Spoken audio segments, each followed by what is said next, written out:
Most of us are busy. That part is true. The more interesting question is what our busyness is protecting us from. Sometimes changing the words we use is the first step towards changing how we live. Hi, I'm Coach Tony, and this is Ask Coach Tony. These are unfiltered field notes from the goal-crushing life, coaching wins, personal breakthroughs, and the failures that taught both me and my clients the most.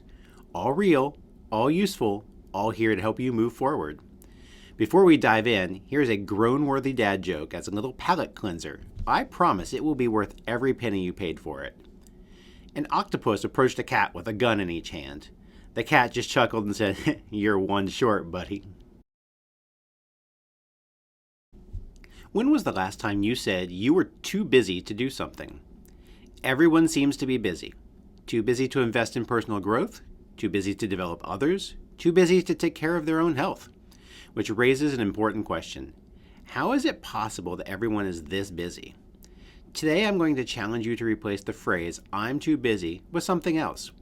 This phrase is more accurate, honest, and will help you reshape how you think about your time. You may already be asking yourself, why should I stop saying I'm too busy? I am busy. Do the words matter? I've explained many times why your words matter to your brain. All of that still applies here. But there's another reason why "I'm too busy" is a phrase you should eliminate. It's dishonest. You're not intentionally lying per se, just using an inaccurate shorthand phrase. In my Reflections on Leadership book, I shared how author Janet Choi has translated "too busy" into more honest terms. When somebody talks or brags about how busy they are, they're usually saying one of the following. I matter. People want to remind you of their significance.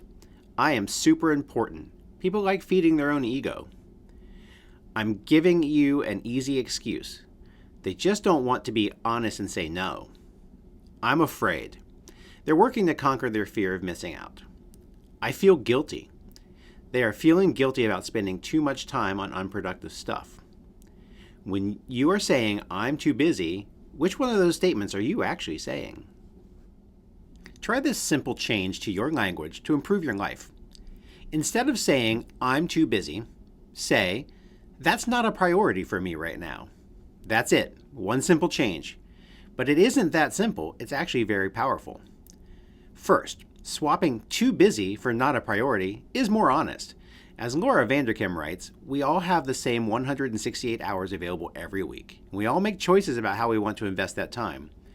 Too busy sounds like life is happening to you. That's not a priority for me right now is more empowering. It reminds you that you're in control of your time. You're the boss here. The benefits of this language change aren't limited to making you feel better. This simple language change will likely lead you to a powerful reckoning. After you replace "too busy" with "that's not a priority," start paying close attention to what things you are saying are and are not priorities. What happens when you catch yourself saying that things like your goals, your relationships, and your health aren't priorities? It's going to feel a little jarring. If those things aren't your priorities, what is?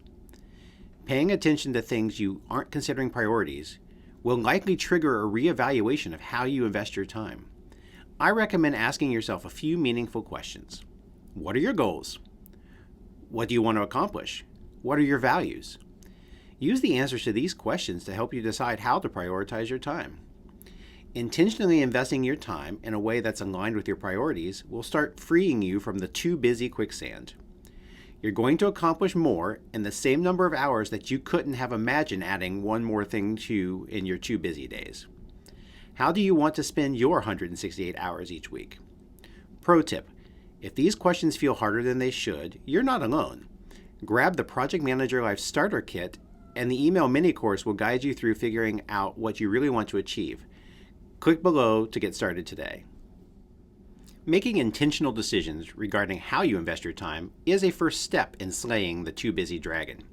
But there are more steps along the path to truly taking back control of your time. You don't have to face these steps alone. If you're ready to stop being too busy and start making space for things that actually matter to you, I'm going to help you get started. I have a time machine for you, and I'm sharing it at my next Goal Crusher Coffee Chat. None of your busyness, a time machine for people who feel too busy. In this session, we will walk through simple practical steps my clients use to reclaim their days. Then we'll shift to an informal roundtable where we'll challenge ourselves with one powerful question. What's one step you could take to find 30 minutes each day to work on something that matters to you?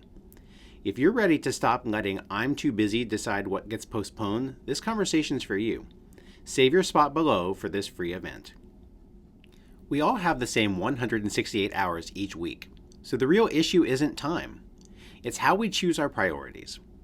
By changing your words, you can start being more honest about whether you're spending time in a way that makes you proud or drains your energy. Before you know it, you'll be more in control of your time and your journey than ever before. You're here for a reason. Let's take the next step.